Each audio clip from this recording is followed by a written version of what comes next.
Hi മക്കളെ, എല്ലാവർക്കും exodus റേസസിന്റെ പുതിയൊരു ക്ലാസ്സിലേക്ക് സ്വാഗതം. ഇന്ന് നമ്മൾ ലോയുമായി ബന്ധപ്പെട്ടിട്ടുള്ള തുടർച്ചയായ ക്ലാസ്സുകളാണ്. അതിലെ സെക്ഷൻ 1ഉം സെക്ഷൻ 2ഉമാണ് നമ്മൾ പഠിക്കുന്നത്. ഞാൻ പറയുന്നത് ശരിക്കും ലോ നമ്മൾ സ്റ്റാർട്ട് ചെയ്യുന്നത് സെക്ഷൻ 1 മുതലാണ്. ഇതിന് മുൻപുള്ളത് വേണ്ടേ, അതായത് ഇൻട്രൊഡക്ഷൻ പാർട്ട് വേണ്ടേ സാർ എന്ന് ചോദിച്ചാൽ അങ്ങനെയല്ല.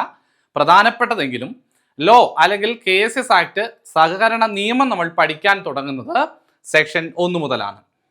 അതുകൊണ്ട് തന്നെ വളരെ പ്രധാനപ്പെട്ട സെക്ഷൻസ് ആണ് ഇനി പഠിക്കുന്നതെല്ലാം. അത് വളരെ അതിൻ്റെതായ ഇമ്പോർട്ടൻസ് കൊടുത്തുകൊണ്ട് തന്നെ നിങ്ങൾ എല്ലാവരും പഠിക്കണം. നമുക്ക് വേഗം ക്ലാസ്സിലേക്ക് കയറുന്നു.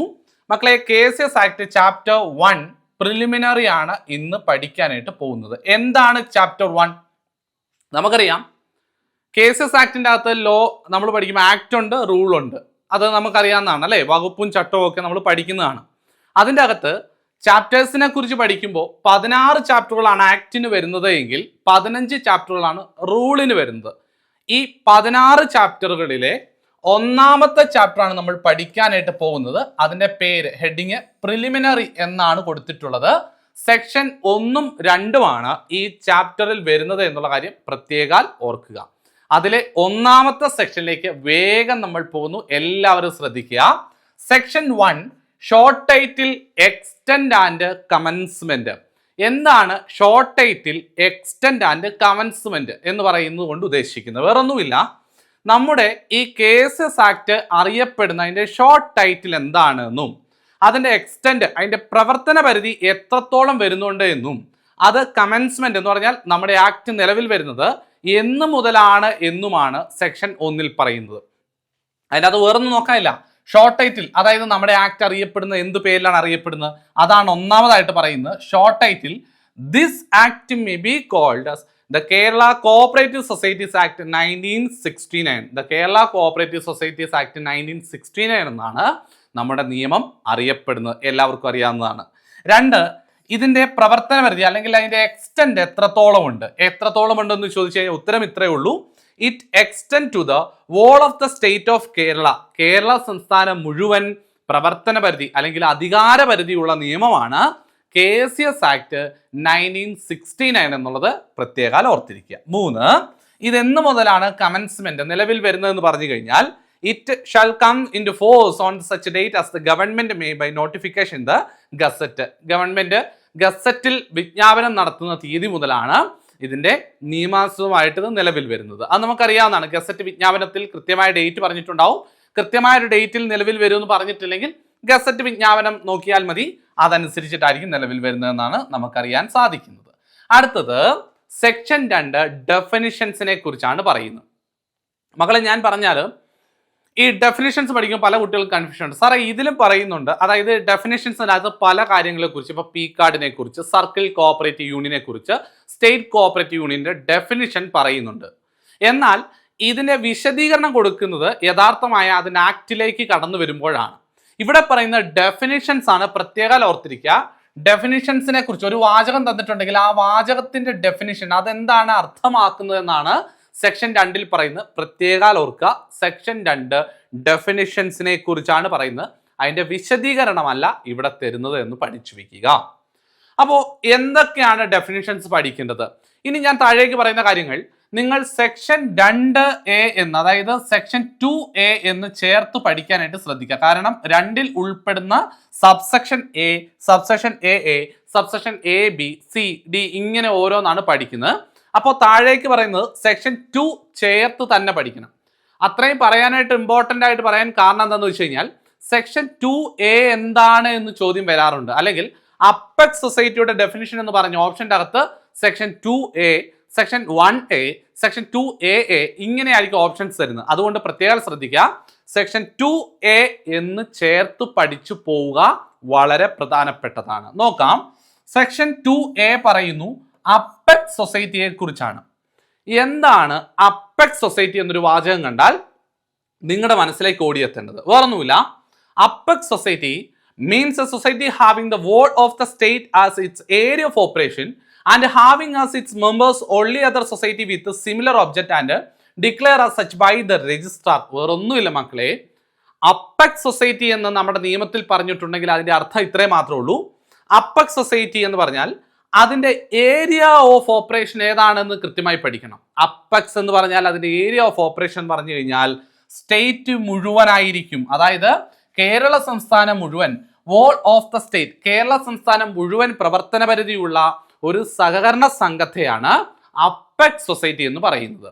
അപ്പോൾ സംസ്ഥാനം മുഴുവൻ പ്രവർത്തന പരിധിയുള്ള സംഘങ്ങളെ അപ്പെക്സ് എന്ന് പറയാൻ സാധിക്കുമോ? എല്ലാം പറ്റില്ല. ബാലൻസ് നിങ്ങളൊന്ന് വായിച്ചു നോക്കിയേ. ഏരിയ ഓഫ് ഓപ്പറേഷൻ ഒരു സംസ്ഥാനം മുഴുവൻ വേണമെന്ന് പറയുന്നു, എങ്കിലും അടുത്ത പറയാണ് having as its members only other societies. മക്കളെ, ഈ അപ്പെക്സ് സംഘത്തിന്റെ മെമ്പേഴ്സ് ആയിട്ട്, അംഗങ്ങളായിട്ട് വരുന്നവർ ആരായിരിക്കണം? മറ്റ് സഹകരണ സംഘങ്ങളായിരിക്കണം. അല്ലാതെ ഒരു അപ്പെക്സ് സംഘത്തിൽ ഇൻഡിവിജ്വൽ മെമ്പർഷിപ്പ് ഇല്ല. ഒരു വ്യക്തിക്ക് പോയിട്ട് ഒരു മെമ്പർഷിപ്പ് എടുക്കാൻ സാധിക്കില്ല. അപ്പോൾ അപ്പെക്സ് സഹകരണ സംഘത്തിലെ മെമ്പേഴ്സ് ആയിട്ട് വരുന്നത് വ്യക്തികളല്ല, മറ്റ് സഹകരണ സംഘങ്ങളാണ്. എങ്ങനെയുള്ള സംഘങ്ങളാണ്? With similar object. Similar object അതായത് അപ്പെക്സ് സംഘത്തിന്റെ സ്വഭാവം എന്താണോ അതേ കാറ്റഗറിയിൽ, അതേ സ്വഭാവത്തിൽ വരുന്ന മറ്റ് സഹകരണ സംഘങ്ങളാണ് ഈ അപ്പെക്സ് സംഘത്തിലെ അംഗങ്ങളായിട്ട് വരുന്നത് എന്നുള്ളത് പ്രത്യേകം പഠിച്ചു വെക്കുക.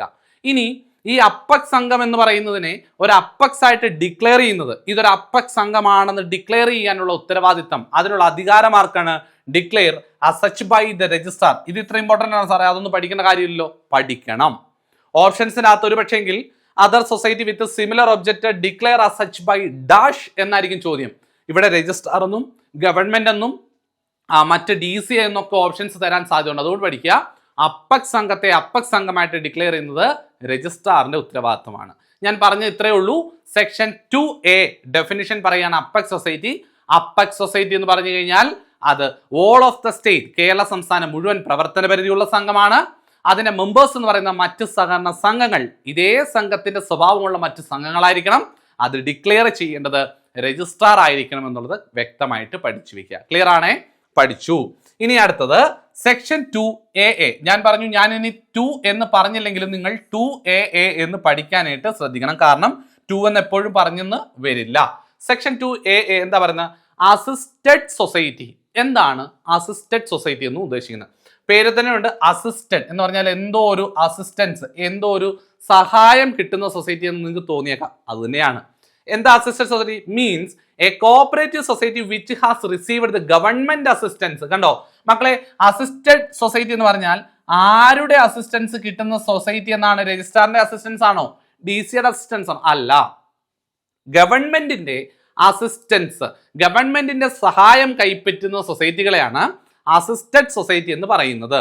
ഇനി അസിസ്റ്റൻസ് ഏത് രീതിയിലാണ്? ഏത് രീതിയിലുള്ള ഒരു സഹായമാണ് ഗവൺമെന്റ് കൊടുക്കുന്നത്? പണപരമായിട്ടാണോ, പണപരമല്ലാത്ത രീതിയിലാണോ, സർവീസ് ആയിട്ടാണോ? അത് കൃത്യമായിട്ട് പറയുന്നുണ്ട്.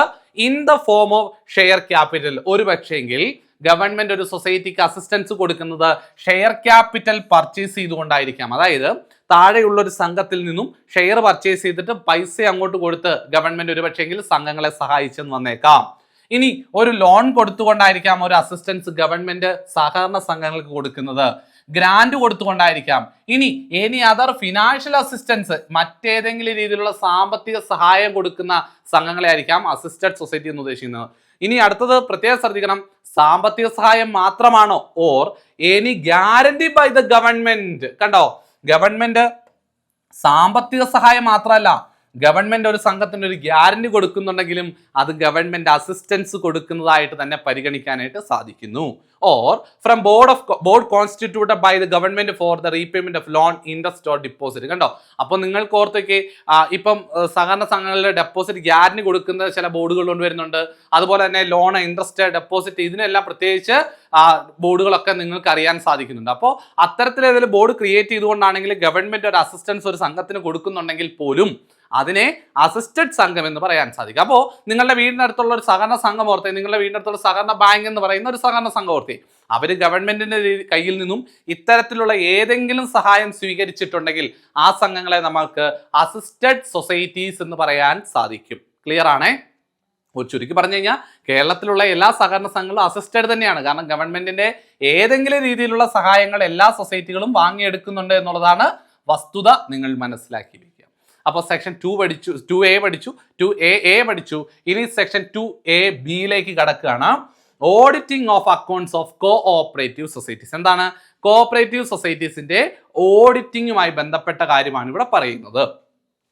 Means a close examination of financial transactions, overdue debt, any maintenance of books of accounts, documents and other records of a business, preparation of audit report and include inquiry to the affairs. അപ്പോൾ ഇവിടെ വരെ നിർത്തിക്കുക എന്ന് പഠിച്ചേ. എന്താ പറയുന്നത്? Auditing of accounts of societies എന്ന് പറഞ്ഞു കഴിഞ്ഞാൽ means A close examination of financial transactions. അതായത് ഒരു സഹകരണ സംഘത്തിലെ സാമ്പത്തികമായിട്ടുള്ള ട്രാൻസാക്ഷൻസിൻ്റെ എല്ലാം ഒരു ക്ലോസ് എക്സാമിനേഷൻ, ഒരു വിശദമായിട്ടുള്ള അല്ലെങ്കിൽ ഒരു കൃത്യമായിട്ടൊരു നിരീക്ഷണം നടത്തുക എന്നുകൊണ്ടാണ് ഓഡിറ്റിംഗ് എന്ന് ഉദ്ദേശിക്കുന്നത്. ഫിനാൻഷ്യൽ ട്രാൻസാക്ഷൻ മാത്രമാണോ? ഓവർഡ്യൂ ഡെപ്റ്റ്സ്, അവർക്ക് ഓവർഡ്യൂ ആയിട്ടുള്ള ഡെപ്റ്റുകൾ എന്തെങ്കിലും ഉണ്ടെങ്കിൽ അതിനെക്കുറിച്ചൊരു പഠനം നടത്തുക. If any maintenance of books of accounts maintain ചെയ്യുന്നതിനെ കുറിച്ച് പരിശോധിക്കുക. ഡോക്യുമെന്റുകൾ, other records of business and preparation of audit report. മാത്രമല്ല ഓഡിറ്റ് റിപ്പോർട്ട് എന്ത് ചെയ്യുക? പ്രിപ്പയർ ചെയ്യുക. And include inquiry into the affair society and subsidiary institutions in order to ascertain the correctness of accounts. മാത്രമല്ല ഒരു society അല്ലെങ്കിൽ ആ സൊസൈറ്റിയുടെ subsidiary സ്ഥാപനം സൂക്ഷിച്ചിട്ടുള്ള കണക്ക് കാര്യങ്ങൾ കൃത്യമാണോ എന്നുള്ളതിനെ കുറിച്ച് ഒരു സൂക്ഷ്മമായിട്ടുള്ള പരിശോധന നടത്തുക എന്നുള്ളതെല്ലാം ഓഡിറ്റിങ്ങിന്റെ ഭാഗമായിട്ട് വരുന്നത്. എന്തറിയാൻ വേണ്ടി മക്കളെ? In order to ascertain the correctness of the അക്കൗണ്ട്സിന്റെ കൃത്യത പരിശോധിക്കുക എന്നുള്ളതാണ് പ്രധാന ലക്ഷ്യം. And the extent to which the activities were useful in promoting the economic welfare of the members. അപ്പോൾ ഇതിനകത്തൊരു കാര്യം ശ്രദ്ധിക്കുന്നത്, എന്തിനു വേണ്ടിയാണ് ഒരു സഹകരണ സംഘത്തിൽ ഇത്തരത്തിലുള്ള ഓഡിറ്റിംഗ് എല്ലാം നടത്തുന്നത്? ഒറ്റ ലക്ഷ്യമുള്ളൂ, മെമ്പേഴ്സിന്റെ എക്കണോമിക് വെൽഫെയർ സൂക്ഷിക്കാനായിട്ട്. അപ്പൊ നിങ്ങൾക്ക് ഒരു സംശയം വരാം, സാറേ ഇതൊരു സഹകരണ സംഘം അല്ലേ, ഇവിടെ എക്കണോമിക്കൽ വെൽഫെയറിന് എന്താണ് പ്രാധാന്യം, അല്ലെങ്കിൽ പ്രോഫിറ്റിന് എന്താണ് പ്രാധാന്യം? കാരണം സഹകരണ സംഘങ്ങൾക്ക് പ്രോഫിറ്റ് മോട്ടീവ് അല്ലല്ലോ, എക്കണോമിക് മോട്ടീവ് അല്ലല്ലോ. അപ്പൊ ഞാൻ നിങ്ങളോട് ഒറ്റ കാര്യമേ പറയുള്ളൂ, അങ്ങനെ നിങ്ങളുടെ മനസ്സിലേക്ക് ഒരു ധാരണ വരണ്ട. എക്കണോമിക് വെൽഫെയർ, അതായത് സഹകരണ സംഘത്തിലുള്ള മെമ്പേഴ്സിന്റെ എക്കണോമിക് വെൽഫെയർ എന്ന് പറയുന്നത് ഏതൊരു സംഘത്തിന്റെയും ലക്ഷ്യത്തിലെ ഏറ്റവും പ്രധാനപ്പെട്ട ഒന്നാണ്. അപ്പോൾ ഓർത്തു വയ്ക്കുക, economic welfare of the members is one of the important objective of a cooperative society. അത് സൂക്ഷിക്കാൻ വേണ്ടിയാണ് ഇവർ ഈ അക്കൗണ്ട് കാര്യങ്ങളെല്ലാം കൃത്യമായിട്ട് ഓഡിറ്റിംഗ് നടത്തുന്നത് എന്നുള്ള കാര്യം കൃത്യമായിട്ട് ഓർത്ത് വയ്ക്കുക. In accordance with the cooperative principles. അപ്പോൾ ഇതെല്ലാം ചെയ്യുന്നത് കോഓപ്പറേറ്റീവ് പ്രിൻസിപ്പിൾസിന്റെ അടിസ്ഥാനത്തിലാണ്. നമ്മൾ 7 പ്രിൻസിപ്പിൾസിനെ കുറിച്ചൊക്കെ പഠിച്ചിട്ടുണ്ട്. അപ്പോൾ ഈ പ്രിൻസിപ്പിൾസിന്റെ അടിസ്ഥാനത്തിൽ വേണം ഇത്തരത്തിലുള്ള ഓഡിറ്റിങ്ങും അക്കൗണ്ട്സ് കാര്യങ്ങളെല്ലാം കൃത്യമായിട്ട് ചെയ്യാൻ, അല്ലെങ്കിൽ അത് സൂക്ഷിക്കാൻ വേണ്ടിയാണ് ഇതെല്ലാം ചെയ്യുന്നത് എന്ന് പറയുന്നതാണ് ഒരിക്കൽ കൂടെ ശരിയായിട്ട് വരുന്ന വാചകം. ഇനി നോക്കിയാൽ ഇനി it includes the verification of accounts. ഇനി അമെൻമെന്റിലൂടെ കൂട്ടിച്ചേർത്തൊരു വാചകമാണിത്. ഇപ്പോൾ സോഫ്റ്റ്വെയർ ഒക്കെ കൊണ്ടുവന്നിട്ടാണ് ഓരോ സൊസൈറ്റികളും സോഫ്റ്റ്വെയറിലൂടെയാണ് അക്കൗണ്ട്സ് കാര്യങ്ങൾ ചെയ്യുമ്പോൾ. അപ്പോൾ ഇവിടെ പറയുന്നത് നേരത്തെ അക്കൗണ്ടിങ് അല്ല ഓഡിറ്റിംഗ് എന്ന് പറയുന്നതിൽ നിന്ന് വ്യത്യസ്തമായിട്ട് ഇപ്പോൾ ഒരു കാര്യം പറയാണ്, ഇതിൽ ഇൻക്ലൂഡ് ചെയ്യുന്ന ഒരു കാര്യം കൂടെ എടുത്തു പറയുന്നു, verification of accounts through software solution, auditing information system and migration of data in case of society whose accounts computerised ആയിട്ടുള്ള അക്കൗണ്ട്സുകൾ ഉണ്ടെങ്കിൽ അത്തരത്തിലുള്ള ഒരു നിരീക്ഷണം കൂടെ ഗവൺമെന്റിന്റെ ഭാഗത്തു നിന്നാണ് വരുന്നത്. അപ്പോൾ സൊസൈറ്റിയിൽ കൃത്യമായിട്ട് ഓഡിറ്റിങ്ങിന്റെ ഭാഗമായിട്ട് അതും ഉണ്ടാവണം എന്നാണ് പറയുന്നത്. അപ്പോൾ അതാണ് ഓഡിറ്റിംഗ് കൊണ്ട് ഉദ്ദേശിക്കുന്നത്. ക്ലിയർ ആയെന്ന് വിശ്വസിക്കുന്നു. അടുത്തലേക്ക് പോവാണ്. സെക്ഷൻ 2A(c) കിടക്കുകയാണ്. സെക്ഷൻ 2A(c) എന്താണ് സെക്ഷൻ 2A(c) എന്നുകൊണ്ട് ഉദ്ദേശിക്കുന്നത് നോക്കാം. Anand Patton milk cooperative society നമുക്കറിയാം, ആപ്കോസ് എന്നൊക്കെ നമ്മൾ പറയാറുണ്ട്, അല്ലെങ്കിൽ ക്ഷീരോത്പാദക സഹകരണ സംഘം. എന്താണ് ഇതുകൊണ്ട് ഉദ്ദേശിക്കുന്നത്? നിങ്ങൾക്കറിയാം, മിൽമ എന്ന് പറഞ്ഞു കഴിഞ്ഞാൽ ഡയറി സൊസൈറ്റി കേരളത്തിൽ പ്രവർത്തിക്കുന്ന 3 ടയർ സ്ട്രക്ചറിലാണ്. 3 ടയർ സ്ട്രക്ചർ നിങ്ങൾ പഠിച്ചിട്ടുണ്ടാവും. നിങ്ങളുടെ മനസ്സിൽ ഇപ്പോൾ തന്നെ ഉത്തരം വന്നു, സാറേ 3 ടയർ സ്ട്രക്ചർ ആണ്.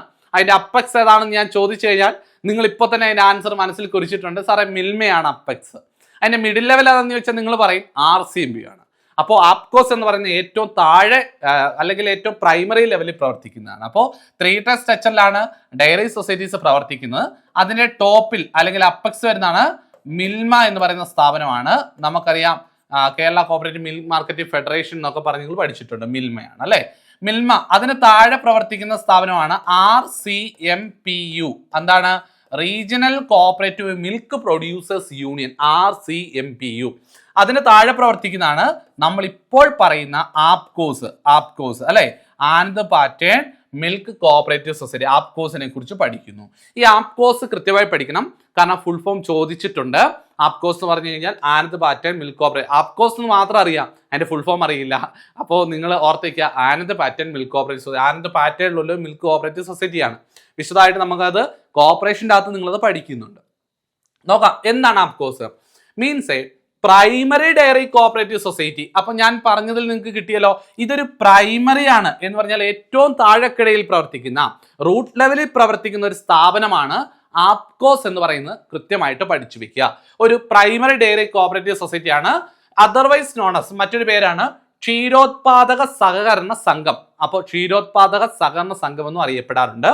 Registered in or after first day of January 1980 and functioning as per the model bylaw of Anand pattern with the principal object of procurement. അവിടെ വരെ നിൽക്കട്ടെ. അപ്പോൾ ആനന്ദ് പാറ്റേൺ അനുസരിച്ചിട്ട് 1980 ജനുവരി 1 ഡേക്ക് ശേഷമായിട്ട് രജിസ്ട്രേഷൻ ചെയ്തിട്ടുള്ള സ്ഥാപനമാണ് ആപ്കോസ് എന്ന് പറയുന്നത്.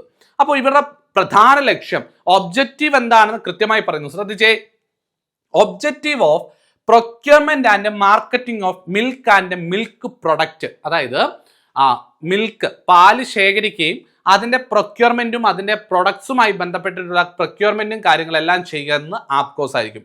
And pouring marketable surplus of milk to the regional cooperative milk producers union. മാത്രമല്ല ഇവിടെ നിന്നും ശേഖരിച്ചിട്ട് അത് എങ്ങോട്ടാണ് പോകുന്നത്? പ്രൊക്യൂർ ചെയ്ത ശേഷം അത് RCMU, തൊട്ടു മുകളിൽ പ്രവർത്തിക്കുന്ന regional cooperative milk producers union അത് കൈമാറുകയും ചെയ്യുന്നു.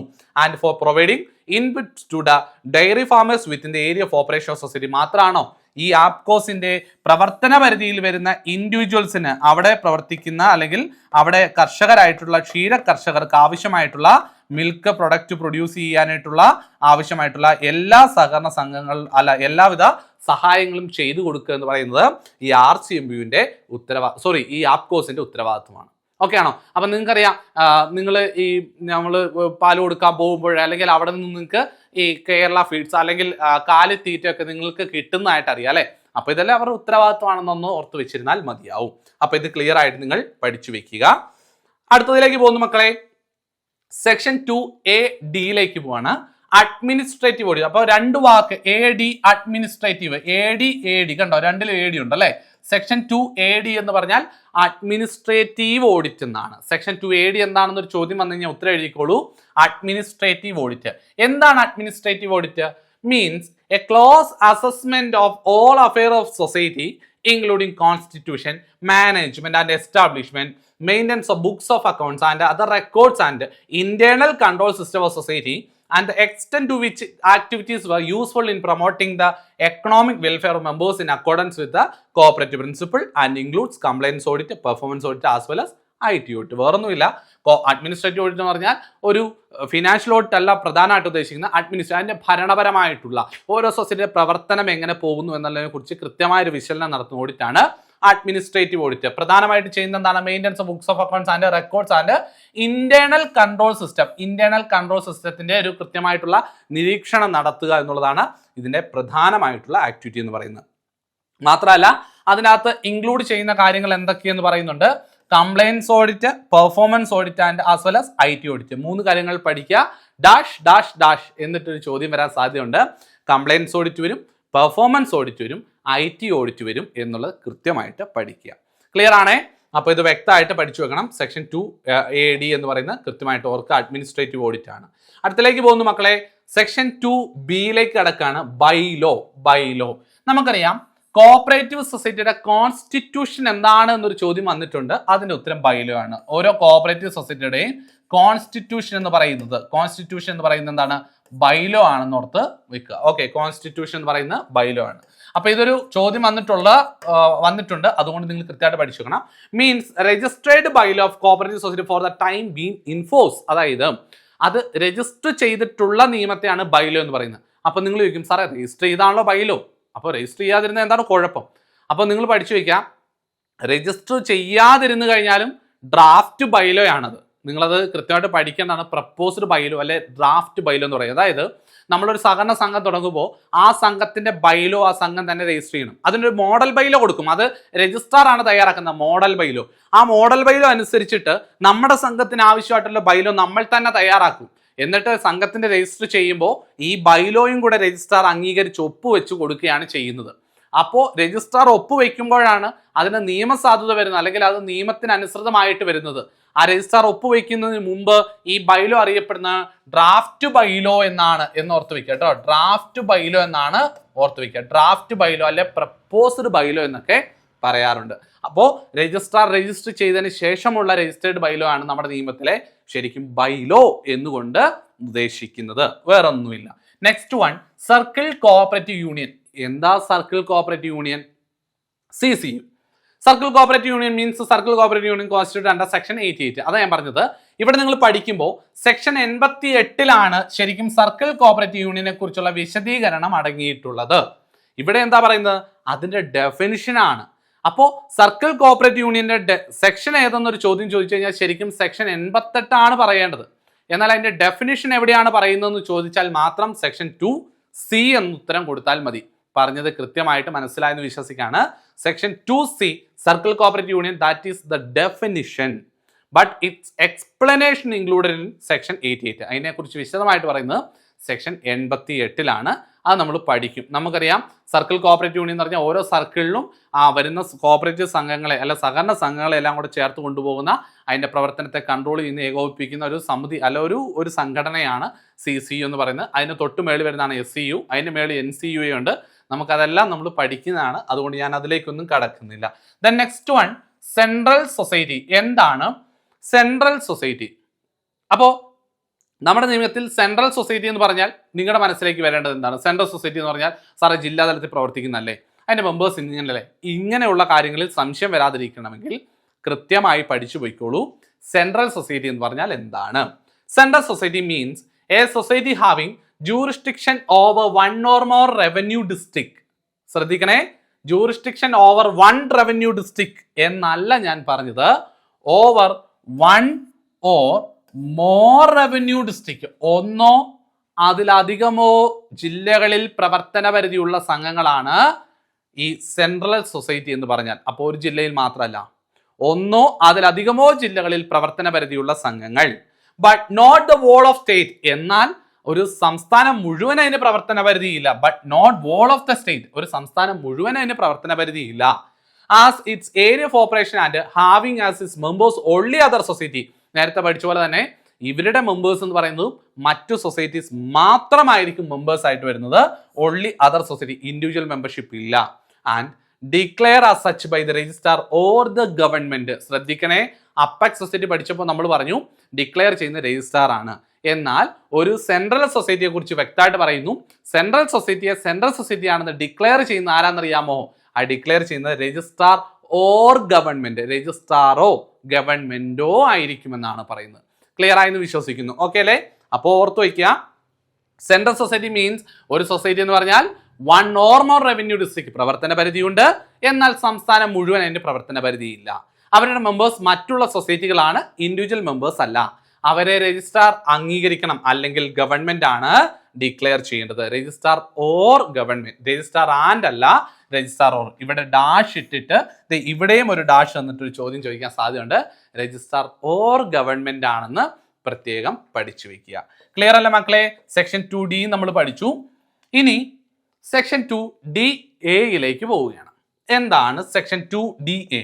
ഞാൻ നിങ്ങളോട് പറഞ്ഞു തരാം. സെക്ഷൻ 2DA, ഡാ എന്ന് നിങ്ങൾ ഓർത്ത് വെച്ചാൽ, ഡാ എന്ന് പറഞ്ഞാൽ ചീഫ് എക്സിക്യൂട്ടീവിനെ, അതായത് നമ്മുടെ ഒരു സുഹൃത്താണ് കേട്ടോ, എക്സാം എഴുതി കയറിയതാണ്, അദ്ദേഹം സെക്രട്ടറിയാണ്. അപ്പൊ നമ്മൾ അവനെ ഡാ എന്നാണ് വിളിക്കുന്നത് കേട്ടോ. ഡാ എന്ന് നമ്മൾ വിളിക്കത്തുള്ളൂ. നമ്മൾ ഇത്തിരി സുഹൃത്തായതുകൊണ്ട് ഡാ എന്ന് വിളിക്കുന്നു. ചീഫ് എക്സിക്യൂട്ടീവ് ആരാണ്? CEO അല്ലേ? അപ്പോൾ ഒരു കോഓപ്പറേറ്റീവ് സൊസൈറ്റിയിലെ സെക്രട്ടറി ആണ്, സഹകരണ സംഘങ്ങളിൽ സെക്രട്ടറി ആയിട്ട് വരുന്ന ആളാണ്. നമ്മൾ ചീഫ് എക്സിക്യൂട്ടീവ് പൊസിഷൻ ഉള്ള ആളെ സെക്രട്ടറി എന്നാണ് വിളിക്കാറുള്ളത്, ഓർത്ത് വയ്ക്കുക. അപ്പോൾ ഡാ എന്നാണ് നമ്മൾ വിളിക്കുന്ന ഓർക്കുക, ചീഫ് എക്സിക്യൂട്ടീവ്. സെക്ഷൻ 2DA ആണ് ചീഫ് എക്സിക്യൂട്ടീവ്.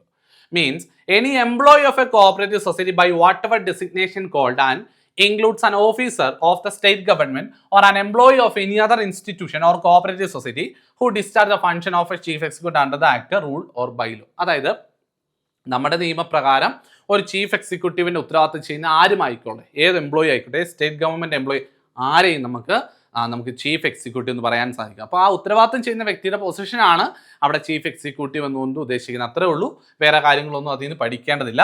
പഠിച്ചു വെക്കേണ്ട ഹെഡിങ് മാത്രം. സെക്ഷൻ 2DA ചീഫ് എക്സിക്യൂട്ടീവ് എന്നുള്ളത് കൃത്യമായിട്ട് പഠിക്കാം. അടുത്തത് സെക്ഷൻ 2D(B)യിലേക്ക് വരികയാണ്. Common software for primary agricultural credit society. Primary agricultural credit society PACS അല്ലേ. അപ്പോൾ അതിന്റെ കോമൺ സോഫ്റ്റ്വെയറിനെ കുറിച്ചാണ് പറയുന്നത്. പാക്സ് അല്ല, പാക്സിന്റെ കോമൺ സോഫ്റ്റ്വെയറിനെ കുറിച്ചാണ് പറയുന്നത്.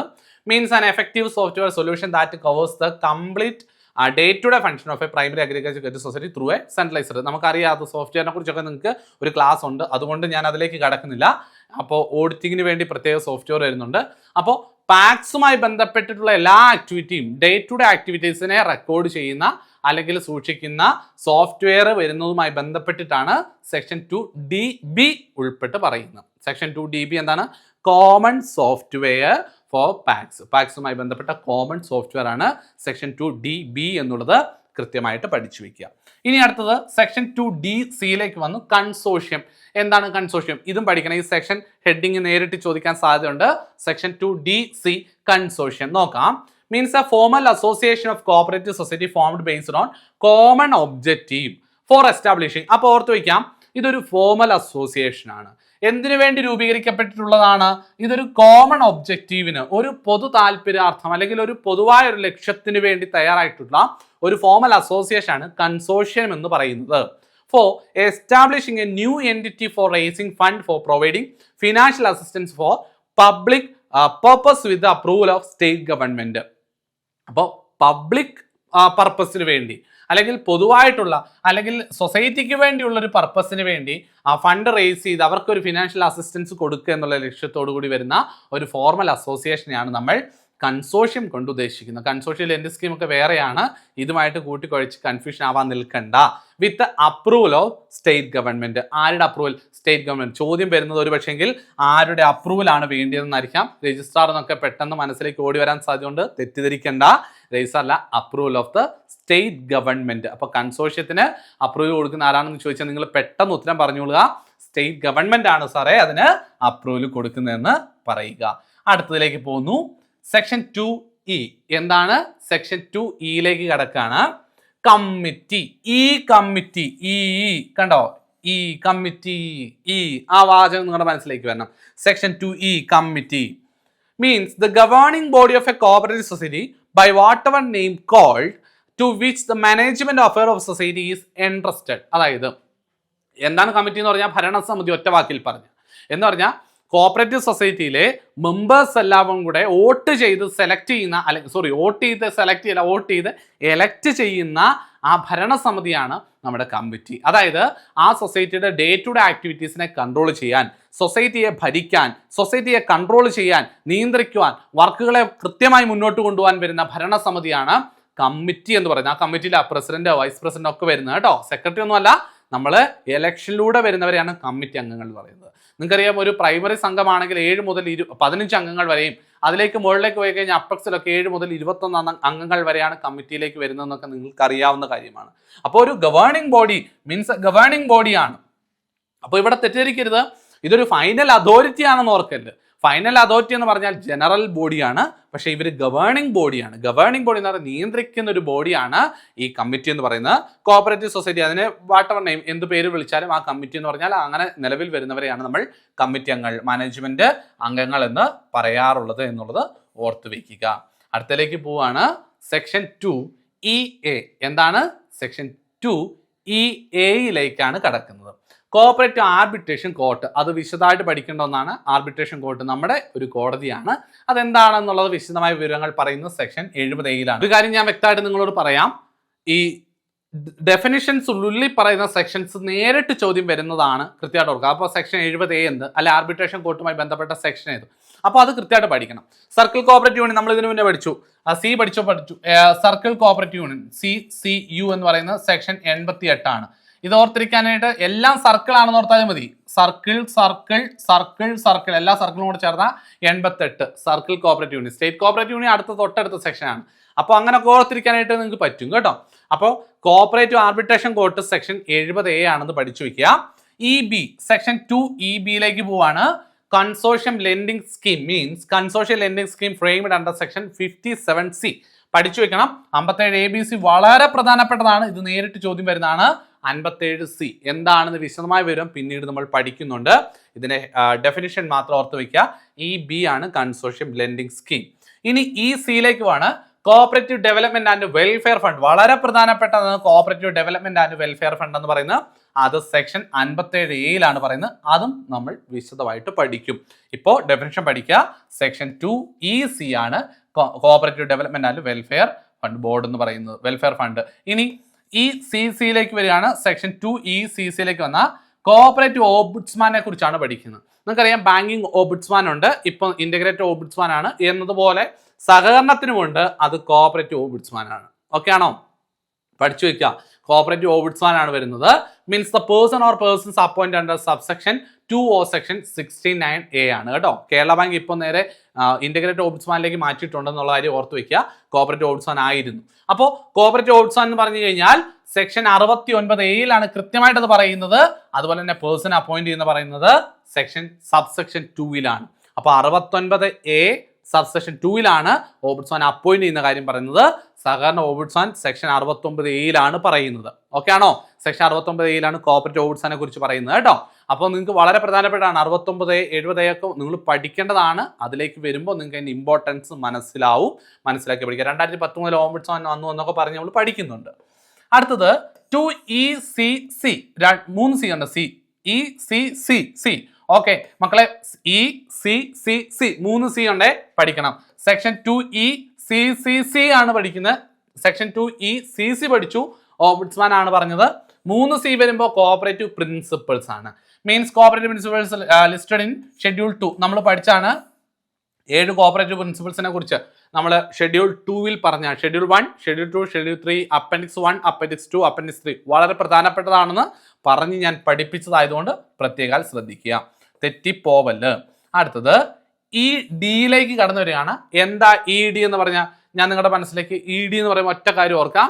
നമ്മളൊരു എക്സാം സെന്ററിലേക്ക് ചെല്ലുമ്പോൾ കറക്റ്റ് എക്സാമിന് തൊട്ട് മുൻപ് വരെ ബുക്ക് വായിച്ചുകൊണ്ട് നിൽക്കുന്ന ചില കുട്ടികളുണ്ട് അല്ലേ? ശരിയല്ലേ? നിങ്ങൾ ശ്രദ്ധിച്ചിട്ടുണ്ടോ? എക്സാമിന് ഫസ്റ്റ് ബെല്ല് അടിക്കാൻ തുടങ്ങുന്നതിന് മുൻപ് വരെ വെളിയിൽ നിന്നിട്ട് ബുക്ക് വായിക്കുക. പെട്ടെന്ന് അന്നാ പഠിക്കാൻ തുടങ്ങുന്നതെന്നുള്ള രീതിയിലേ പെട്ടെന്ന് ഇത് വായിച്ചില്ല, അത് പഠിച്ചില്ല, ഇത് പഠിച്ചില്ല എന്ന് പറഞ്ഞ് ബുക്ക് എടുത്ത് മറിക്കുന്നു, വേറെ പേപ്പർ കട്ടിങ് എടുത്ത് നോക്കുന്നു, ഫോണിലേക്ക് സെർച്ച് ചെയ്യുന്നു, ഇത് വരുമ്പോൾ ഇത് ഇങ്ങനെ കുറേ പഠിച്ചുകൊണ്ടിരിക്കുന്നു. ബെല്ലടിച്ചു കഴിഞ്ഞാൽ ഇവരെല്ലാം കൂടെ എന്ത് ചെയ്യും? ബുക്കൊക്കെ എടുത്ത് മാറ്റി വെച്ചതിന് ശേഷം ഹോളിലേക്ക് പെട്ടെന്ന് ഇടിച്ച് തള്ളി കയറി ചെല്ലുന്ന ഒരു സ്വഭാവം ഉണ്ടല്ലോ. അപ്പോൾ എക്സാം ഇടി എന്ന് ഓർക്കുക കേട്ടോ. എക്സാം സെന്ററിൽ ഭയങ്കര ഇടിയാണെന്ന് ഓർത്താൽ മതി. ഓക്കെ ആണേ? അപ്പോൾ കോഓപ്പറേറ്റീവ് സർവീസ് എക്സാം ബോർഡ് എന്ന് പറയുമ്പോൾ നിങ്ങളുടെ മനസ്സിലേക്ക് ഇടി ഓർമ്മ പറഞ്ഞാൽ ഇടി അല്ല ED. ഓക്കെ ആണേ?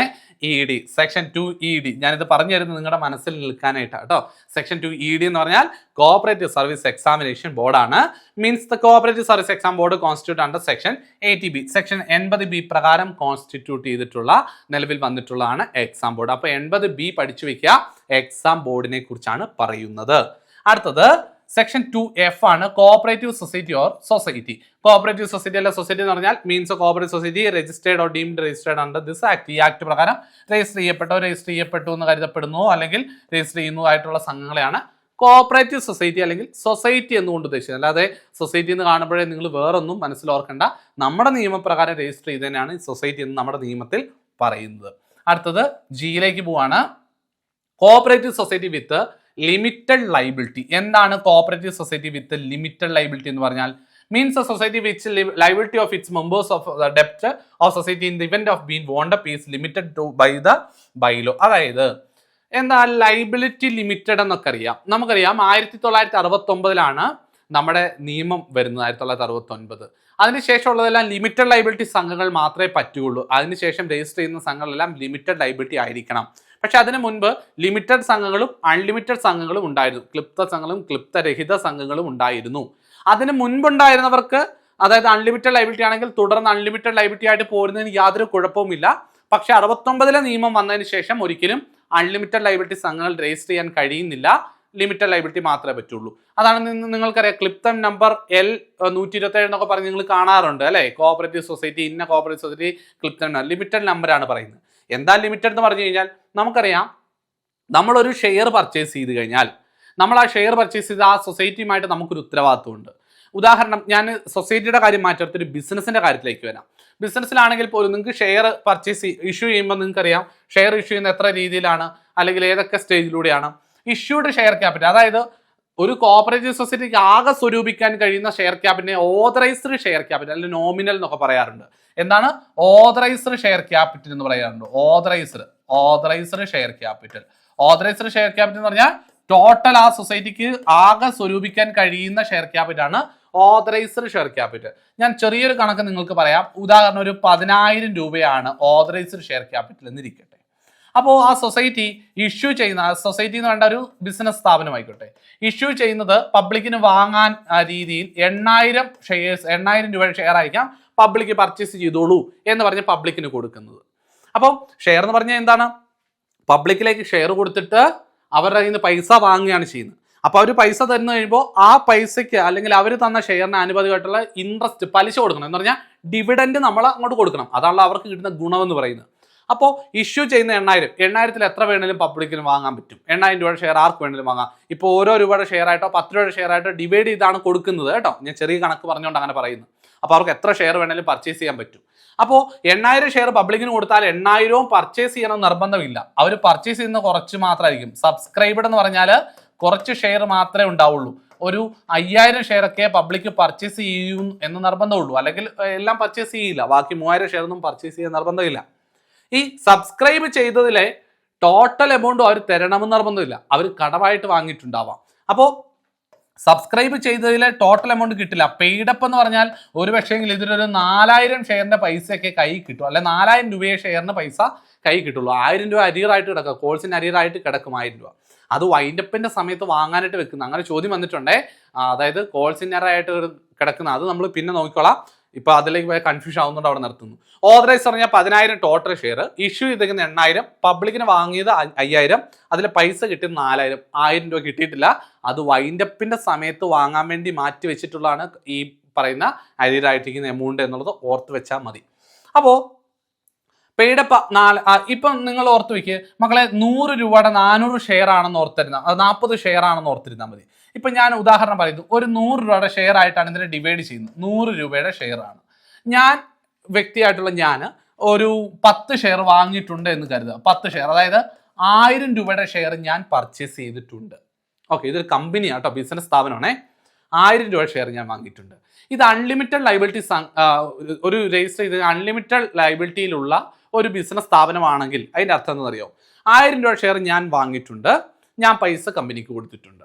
കമ്പനി നഷ്ടത്തിൽ പോയി എന്നിരിക്കട്ടെ, കമ്പനി നഷ്ടത്തിൽ പോയി, 1 കോടി രൂപ നഷ്ടത്തിൽ പോയി, കമ്പനി പൂട്ടിപ്പോയാൽ ആ 1 കോടി രൂപയുടെ ഉത്തരവാദിത്വവും എനിക്കുണ്ട് എന്നുള്ളത്. അല്ലാതെ 1,000 രൂപ ഞാൻ കൊടുത്തിട്ടുണ്ട് ആദ്യം തന്നെ ഷെയർ വാങ്ങിയപ്പോൾ. ആ 1,000 പോയത് പോട്ടെ എന്നല്ല, ബാക്കി കമ്പനിക്ക് ഉണ്ടാകുന്ന നഷ്ടത്തിന് എല്ലാ ഉത്തരവാദിത്വം എനിക്കുമുണ്ട് എന്നുള്ളതാണ് അൺലിമിറ്റഡ് ലയബിലിറ്റി ആണെങ്കിൽ അർത്ഥം. ഓക്കെ, ഇനി ലിമിറ്റഡ് ലയബിലിറ്റി ആണെങ്കിൽ എന്താണ് അതിൻ്റെ അർത്ഥം വരുന്നത്? ലിമിറ്റഡ് ലയബിലിറ്റി എന്ന് പറഞ്ഞു കഴിഞ്ഞാൽ എൻ്റെ 1,000 രൂപ പോയില്ലേ, പർച്ചേസ് ചെയ്ത എമൗണ്ട് ആണല്ലോ, പെയ്ഡപ്പ് ചെയ്തിരിക്കുന്ന 1,000 രൂപയാണല്ലോ, ആ 1,000 രൂപ പോയി, എനിക്ക് വേറെ ഉത്തരവാദിത്തങ്ങളൊന്നുമില്ല. അപ്പോൾ 1,000 രൂപ എൻ്റെ കയ്യിൽ നിന്ന് പോയിട്ടുണ്ട്, മറ്റുത്തരവാദിത്തങ്ങൾ എനിക്കൊന്നുമില്ല എന്നുള്ളതാണ് ഉദ്ദേശിക്കുന്നത്. ഏത് ഷെയർ ക്യാപിറ്റൽ ലിമിറ്റഡ് ആണെങ്കിൽ, പെയ്ഡപ്പിന് ലിമിറ്റഡ് ആണ്, limited to paid up share capital എന്നാണ് കമ്പനികൾക്ക് പറയാറുള്ളത്. അതായത് നമ്മൾ പർച്ചേസ് ചെയ്ത് പേയ്മെന്റ് കൊടുത്ത 1,000 ആണല്ലോ, ഒരു പക്ഷെങ്കിൽ നമ്മൾ അതിൻ്റെ അകത്ത് ഇനിയും പൈസ കൊടുക്കാനുണ്ടാവാം, അത് കൊടുത്തിട്ടില്ലെങ്കിലൊന്നും കാര്യമില്ല. ഇപ്പോൾ ഉദാഹരണം 1,000 രൂപയുടെ ഷെയർ ആണേ, ഞാൻ വാങ്ങിയ സമയത്ത് 1,000 രൂപ എൻ്റെ കൊടുക്കാനില്ലാത്തതുകൊണ്ട് ഞാൻ 800 രൂപയാണ് പെയ്ഡപ്പ് ചെയ്തത്.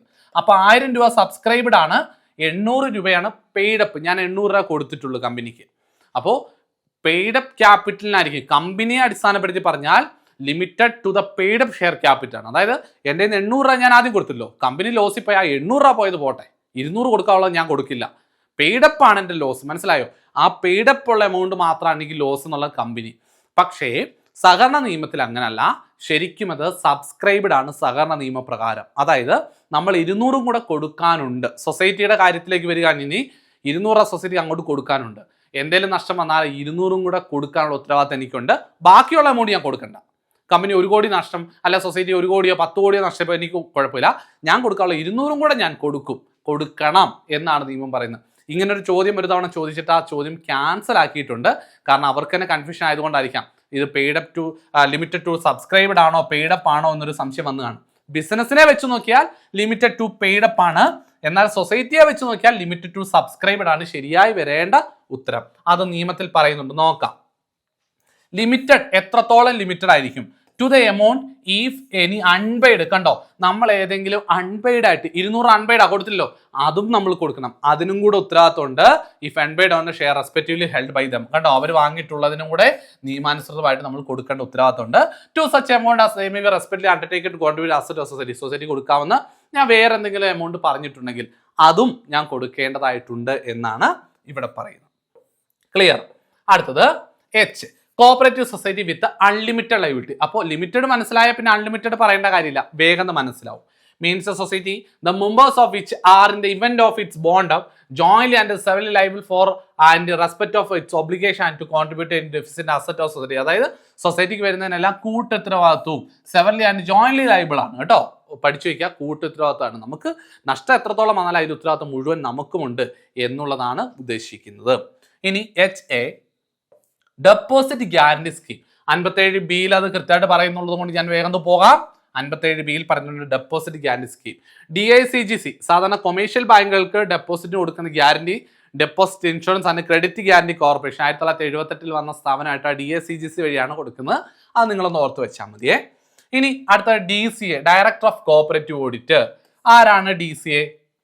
Director of cooperative audit mean the director of cooperative audit appointed under section 1 or section 63. അപ്പോൾ ഓർത്ത് വെച്ചു, DCA അപ്പോയിന്റ് ചെയ്യപ്പെടുന്നത് സെക്ഷൻ 63(1) പ്രകാരം. അപ്പൊ DCA കുറിച്ച് പറയുന്നത് 63-ലാണെന്ന് മനസ്സിലായി.